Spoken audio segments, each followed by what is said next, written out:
జీతాలు ఇవ్వాలి. ప్రతి నెల 1వ తేదీన జీతాలు ఇవ్వాలి. అంగన్వాడీ ఉద్యోగులకు రిటైర్మెంట్ బెనిఫిట్స్ వెంటనే ఇవ్వాలి. అంగన్వాడీ ఉద్యోగులకు రిటైర్మెంట్ బెనిఫిట్ వెంటనే ఇవ్వాలి. సుప్రీంకోర్టు తీర్పు ప్రకారం అంగన్వాడీ టీచర్ ఆయకు గ్రాట్యుటీ ఇవ్వాలి. అంగన్వాడీ టీచర్ ఆయకు గ్రాట్యుటీ. జిందాబాద్ సిఐటియు, జిందాబాద్ సిఐటియు, జిందాబాద్ సిఐటియు. అమలు చేయాలి అంగన్వాడీ ఉద్యోగులకు ఇచ్చిన రాష్ట్ర ప్రభుత్వ హామీలు వెంటనే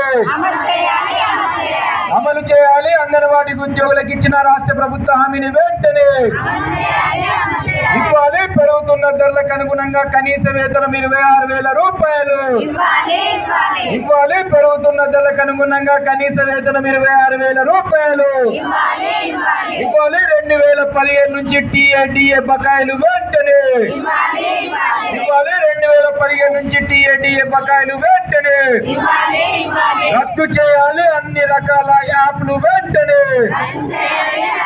రద్దు చేయాలి. అన్ని రకాల ఆన్లైన్ యాప్లు వెంటనే రద్దు చేయాలి. అన్ని రకాల ఆన్లైన్ యాప్లు వెంటనే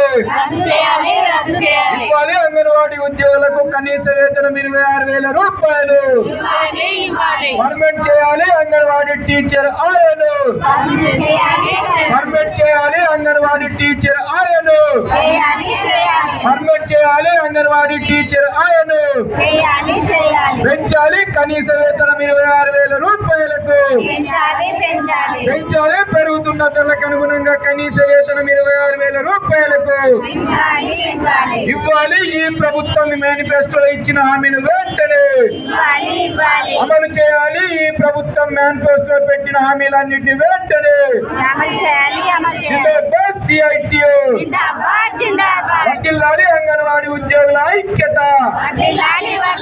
వర్ధిల్లాలి అంగన్వాడీ ఉద్యోగుల ఐక్యత, వర్ధిల్లాలి అంగన్వాడీ ఉద్యోగుల ఐక్యత. కనీస వేతనం పెరుగుతున్న ధరలకు అనుగుణంగా 26,000 రూపాయలు పర్మనెంట్ చేయాలి. అంగన్వాడీ టీచర్ ఆయను పర్మనెంట్ చేయాలి. అంగన్వాడీ టీచర్ ఆయను